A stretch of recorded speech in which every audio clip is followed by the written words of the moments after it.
Bonjour à tous. Aujourd'hui, je suis parti à la rencontre de Marine et Aurélien Garin, à Gréolières dans le 06. Ils ont créé une exploitation de maraîchage bio et proposent aussi du gîte à la ferme. Accompagnés par Emmanuel Mergot, chargé de mission à Initiative Agglomération Sophia Antipolis, ils ont bénéficié d'un prêt à taux zéro de 6 000 €. Et aujourd'hui, ils vont vous raconter leur parcours d'entrepreneur. Donc bonjour à tous les deux. Bonjour. Merci en tout cas de me recevoir. Est-ce que vous pourriez nous raconter un petit peu votre parcours professionnel et ce qui vous a motivé à vous lancer dans l'agriculture ? Moi, c'est Marine, donc je suis infirmière depuis 2009. J'ai travaillé en hôpital, en service de réanimation néonatale pendant plus de 10 ans. J'ai rencontré Aurélien il y a maintenant 18 ans. Et pratiquement dès le départ où on a commencé notre vie commune, il m'avait dit en 2020 on changera de vie. Au début, j'étais pas très chaude. Et puis au fur et à mesure de notre vie commune, le changement de vie s'est un peu dessiné, c'est un peu concrétisé quelque part dans nos têtes. Le contexte a aidé aussi. Quel contexte du coup ? Parce que vous travaillez en Suisse tous les deux. On était frontaliers, donc on vivait en France, mais on travaillait en Suisse. Mhm. Et puis il y a eu le Covid, il y a eu la société qui commence à se recentrer sur elle-même et pas trop sur les autres. Donc on s'est dit à un moment qu'on voulait aller partager plus avec les autres et moins vivre au métro, boulot, dodo. On s'est dit, allez, on change de vie, on retourne vivre au contact de la nature et des gens, plus de essentielles. notre environnement. Ouais. Et vous, Aurélien, du coup, qu'est-ce que vous faisiez avant ? Moi, je travaillais dans le contrôle aérien à l'aéroport de Genève pendant plus de 10 ans aussi. Après avoir fait des études dans le sport et puis un petit passage dans l'armée. Puis j'ai toujours voulu cultiver. Dans notre maison, on avait notre potager. Donc on s'est régalé, on a régalé nos enfants et on s'est dit, allez, on va essayer de faire ça à plus grande échelle. Bio si possible. Combien de temps ça a duré là pour trouver cette future ferme dans le 06 ? Au moins 2 ans, ouais. On a commencé dans un premier temps à regarder plutôt Savoie, Haute-Savoie, parce que tous nos amis et notre famille viennent de là-bas. Et puis en voyant qu'on trouvait rien, on a élargi un petit peu les recherches. Puis une zone attractive quand même. Une zone attractive. Avec les enfants, on ne voulait pas aller se paumer dans des endroits totalement déserts, sans trop d'activité. Puis pour le tourisme aussi. Oui, puis pour notre activité touristique. Donc on a cherché toute la côte Pays Basque, un peu autour de Narbonne, les Pyrénées côté mer, et puis aussi le 06. Et là, c'est vraiment au hasard, avec des recherches internet, avec des filtres. Il nous fallait un certain nombre de mètres carrés de terrain. Puis on a trouvé cette annonce par internet, et du coup on a demandé une visite. On a pris l'avion le lendemain et on est venu visiter, qu'on a flashé sur le terrain. Et puis on a dit tout de suite quasiment qu'on la prenait. Il y a presque tous nos critères qui étaient réunis, sauf la source. Donc là, on a dû démissionner en 3 mois à peu près, créer les dossiers démissionnaires pour pouvoir bénéficier du chômage pour pouvoir se lancer dans le projet. Le nouveau dispositif de Pôle emploi, la démission pour création d'entreprise. C'est ça. Donc là, c'est quand même un dossier qui est lourd. Il faut faire des plans d'entreprise, des bilans comptables sur plusieurs années. Il faut passer en commission, montrer qu'on est viable, que c'est sérieux. Grâce à ça, on a le chômage pendant 2 ans qui nous permet de vivre aujourd'hui. Et là, est-ce que vous pourriez décrire justement le projet ? Il y a 7 hectares de terrain, 5 hectares classés agricoles, 2 hectares classés naturels. Et le but, c'est de faire du maraîchage bio-intensif, donc avec la French méthode qu'a ramené Jean-Martin Fortier. Alors le problème, c'est que vu que c'est pas nous qui choisissons le terrain, on ne peut pas avoir tous les critères qui permettraient d'être parfait pour cette méthode. Donc on va essayer d'adapter à notre terrain. Et puis grâce à la ferme, avoir les intrants naturels de la ferme. Et grâce à la taille du terrain, avoir un peu de tourisme aussi, d'agrotourisme, pour nous permettre de compléter financièrement et puis pour pouvoir faire découvrir, essayer de montrer qu'on peut faire une autre agriculture qui est rentable, qui est saine et bonne. La French méthode, est-ce que vous pourriez en parler ? C'est de pouvoir cultiver intensément sur petite surface, en resserrant énormément les cultures, en ayant des sols très fertiles. Parce que ce qui fertilise le sol, c'est la vie microbienne qu'il y a dans le sol. Et les produits, même les engrais qui soient naturels, ils vont déstabiliser cette vie microbienne et petit à petit, ça va la détruire. Et au lieu de fertiliser cette vie microbienne qui doit fertiliser le sol, ce sont que les engrais qui vont fertiliser, même s'ils sont naturels. Et ça coûte cher, les engrais, surtout depuis la guerre en Ukraine. Tout a doublé quasiment. Donc si on arrive à se passer de ces engrais à resserrer les cultures, donc à gagner du temps dans tout ce qui est désherbage et manutention. On peut avoir des fermes très petites et très rentables, qui permettent même à bout d'un moment de pouvoir travailler à plusieurs dessus, donc gagner de l'emploi, tout en cultivant toute l'année des produits incroyables. Il y a des fermes comme la ferme de Cagnols qui produisent énormément sur des petites surfaces et avec des rendements incroyables. Le circuit de commercialisation, c'est de vendre vraiment en circuit court. On ne veut pas dépasser les 10-15 km, on ne veut même pas descendre sur la côte. Là, ce serait vraiment le but. En plus, il y a une forte demande et il n'y a pas d'offre, donc profitons-en. Et le dernier step, c'est de faire quand même un peu de pommes de terre de conservation, peut-être un peu de poireaux, des courges, pour pouvoir avoir aussi sur une plus grande partie de l'année des légumes à disposition pour tout le monde. Donc là, c'est la première partie, maraîchage, et la deuxième partie, gîte. Donc ça, c'est madame qui s'en occupe. Ça, c'est moi. Donc ce serait plutôt, c'est un peu type glamping à la ferme. Pour l'instant, ce sera des tentes suspendues dans les arbres, transparentes, avec des petites terrasses attenantes, vraiment en immersion totale dans la forêt. Dans l'idée, j'aimerais après agrandir un petit peu et proposer des tentes familiales. Si le PLU me le permet un jour, de pouvoir accueillir des campeurs aussi. Donc ça fait 1 an que vous êtes arrivé ici. Est-ce que vous pourriez expliquer à des jeunes ou autres, ou des gens en reconversion comme vous, comment ça se passe réellement, les étapes pour créer son exploitation agricole? Alors moi, nous, on est vraiment agriculteurs amateurs à la base. On ne connaissait vraiment rien au milieu professionnel. Donc je suis quand même allé à la chambre d'agriculture en arrivant pour me renseigner. Là, on m'a parlé de la DJA. Alors la DJA, c'est la dotation jeunes agriculteurs pour les moins de 40 ans qui veulent s'installer. Alors ça, c'est ce qu'on nous dit au début, que c'est très bien, que c'est pour les moins de 40 ans. Et puis plus on creuse, plus on se rend compte qu'il y a beaucoup d'étapes à remplir avant d'arriver à cette dotation. Alors cette dotation, ça consiste en quoi?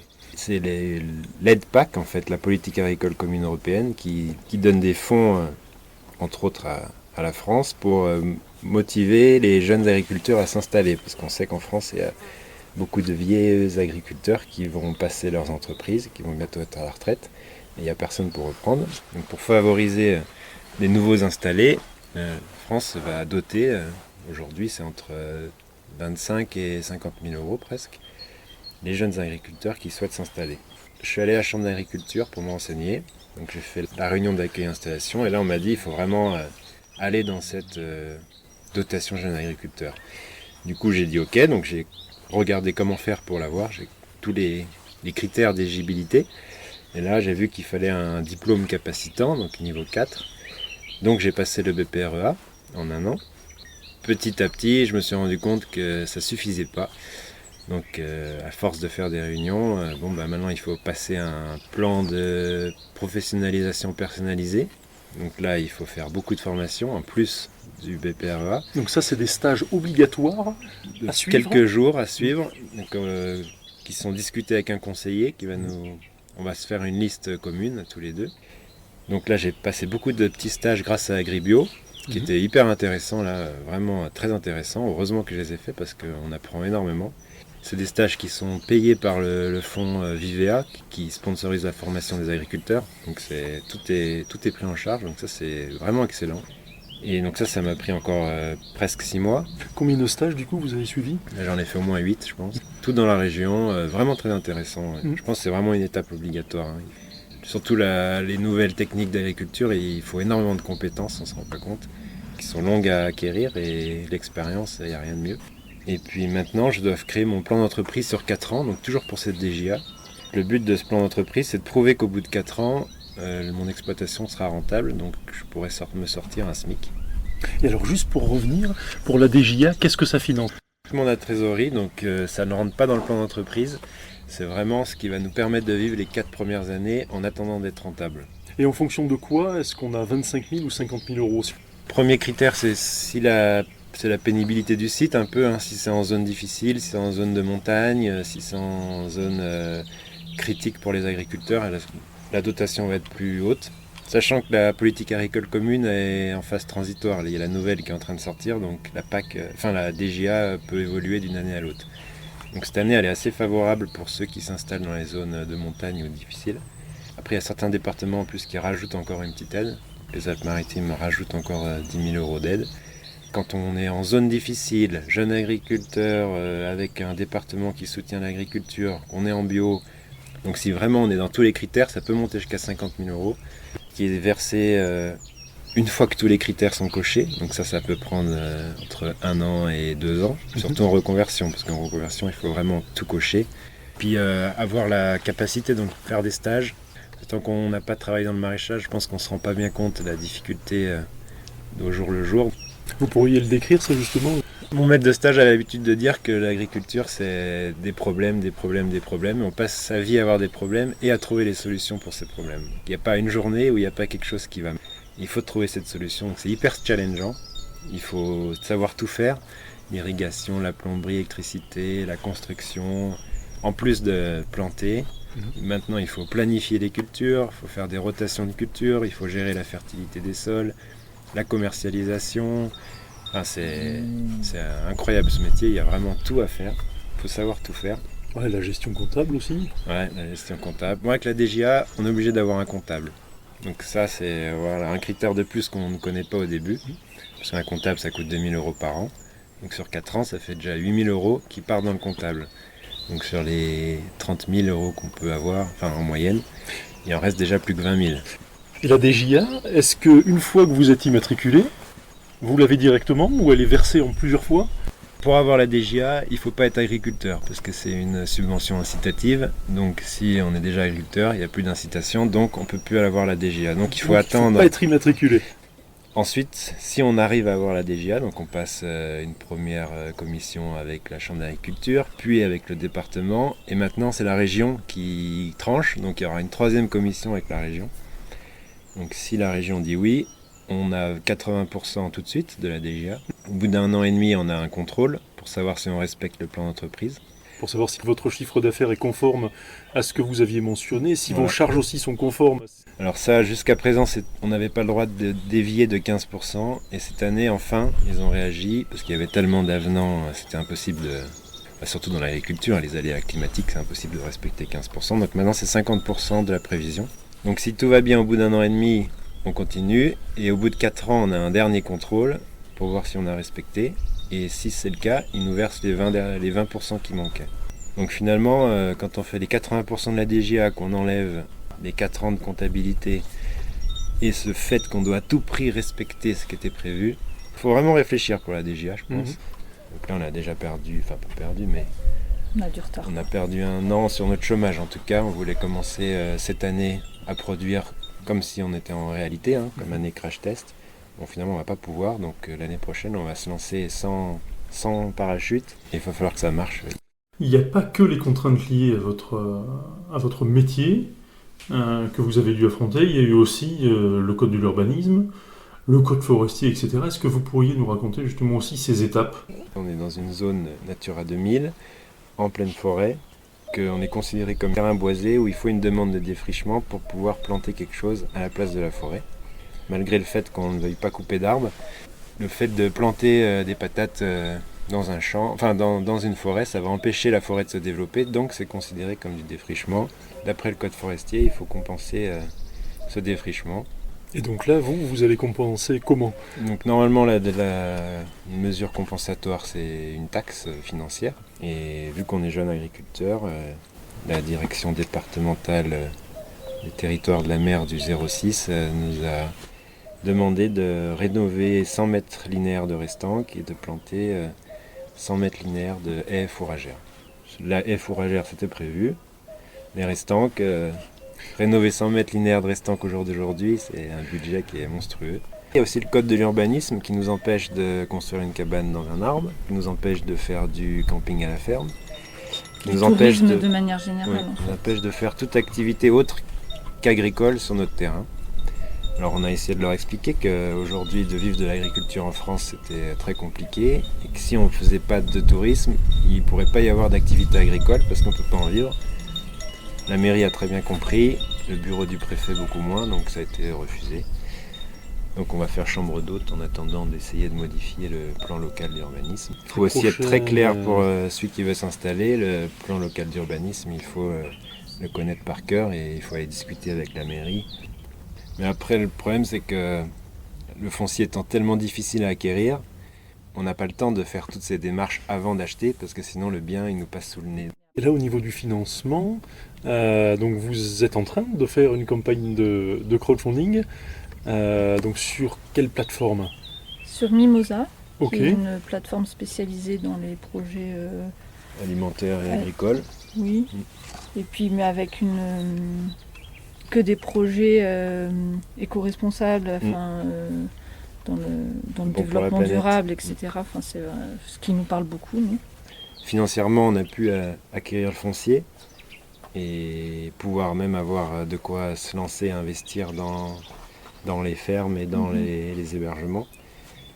Les banques nous ont un peu aidés pour la partie agricole, mais C'est sinon on vrai a que- la chance de ne pas avoir à trop faire d'emprunt, ce qui nous permet de voir venir sur plusieurs Mais années. malgré tout, les Malgré tout, réserves ouais. commencent à s'amenuiser. Et puis, c'était à la fois la campagne Mimosa un moyen de nous permettre d'investir un peu plus vite maintenant pour cette saison-là. Là, vous avez demandé quoi dans la campagne Mimosa?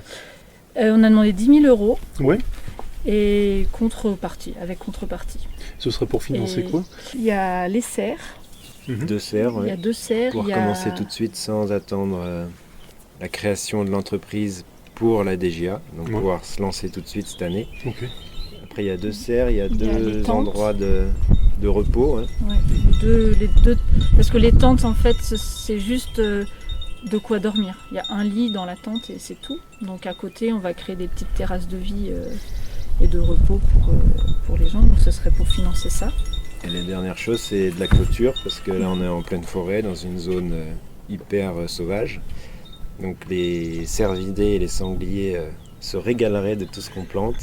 Par les sociétés de chasse, il n'y a pas moyen d'avoir des Si, subventions, ouais, mais justement? ça, c'est Ouais. pareil. Pour pouvoir prétendre à la subvention de la société de chasse qui Ouais. va aider à clôturer, il faut déjà être exploitant principal. Ouais. La DGA nous l'interdit. Donc, tant qu'on n'a pas cette DGA, on peut rien Toujours le faire même du problème. tout.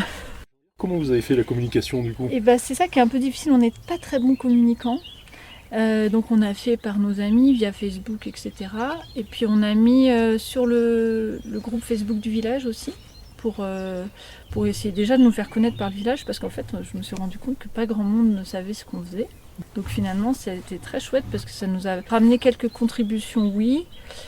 Et ça fait presque encore plus plaisir que nos amis proches, parce que c'est vraiment des gens du coup qu'on ne connaît pas, et ça c'est vraiment hyper chouette de se sentir soutenu par des gens qu'on ne connaît pas. Et surtout, c'est vraiment beaucoup de retours en fait de gens du village qui étaient super contents de notre installation, de notre projet, etc. Et ça c'était assez incroyable. Et à l'heure actuelle, est-ce que vous êtes heureux? Et ben oui, en tout cas on est très très heureux, on sent vraiment à notre place ici. Parce que dans nos précédents métiers, on gagnait bien notre vie, mais on voyait pas nos enfants. On avait une nounou à domicile qui s'occupait de nos enfants pendant que nous on travaillait la nuit, le week-end, les vacances. Et du coup quand on les voyait, on était fatigués et Du qu'on coup, s'en voilà, ça se occupait. passait Enfin, vraiment bien. c'était Donc là, beaucoup plus tendu. on a de nouveau une vie avec nos enfants, on les voit grandir, et ça n'a pas de prix. Hein. Donc rien que pour ça, on sait qu'on ne s'est pas trompé.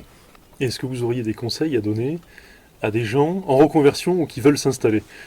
Pas de coup de tête, il faut anticiper le plus possible, il faut beaucoup se renseigner, aller trop se renseigner même, hein. Il n'y a pas de questions bêtes, il faut vraiment demander pas qu'à une personne, parce qu'on se rend compte que on peut avoir le bureau ABC, il n'y en a aucun des 3 bureaux qui va nous dire la même chose, il faut vraiment aller au fond de tout et être sûr de ses choix, hein. Il faut vraiment se poser les questions avant, parce qu'une fois que c'est parti, c'est trop tard pour... Puis le projet que vous aviez à la base, il a quand même pas mal évolué jusqu'à maintenant. Ah oui, il y a toutes pu les en 3 avoir semaines, il presque, évoluait, hein. et en fonction des réponses qu'on avait, tout changeait. Donc, Non, il faut faut s'attendre à passer par les montagnes russes Ouais, de ouais. l'émotion. hein. Et à un moment, vous vous êtes dit, purée, on va pas y arriver. Oui, au bout de 6 on mois, là, en avait quand- marre surtout ouais, au de bout l'administratif, de se heurter à que des refus, que des problèmes. On s'est dit, oh là là, on va plier bagages et puis on va partir ailleurs, quoi. Et puis on a été soutenu par les gens d'ici. Oui, on s'est quand même en très peu de temps, on s'est très bien intégré dans le village et c'est aussi ça n'a pas de prix non plus. Il faut pas rester tout seul. On a trouvé des gens incroyables et... Ça, c'est le deuxième conseil important, de ne pas faire tout seul parce que tout seul c'est impossible, on n'arrive à rien. Il faut s'entourer, s'entraider. Et plus on aide et plus les gens nous aident, donc il faut vraiment partager. Et puis le troisième conseil, c'est de rien lâcher, hein, d'aller au bout de ses rêves, de ne pas lâcher même quand c'est dur, parce que en majorité, à la fin, ça se passe bien. En tout cas, merci beaucoup pour votre accueil. Merci à vous. Bonne continuation et à bientôt. À bientôt, Bonne journée. merci.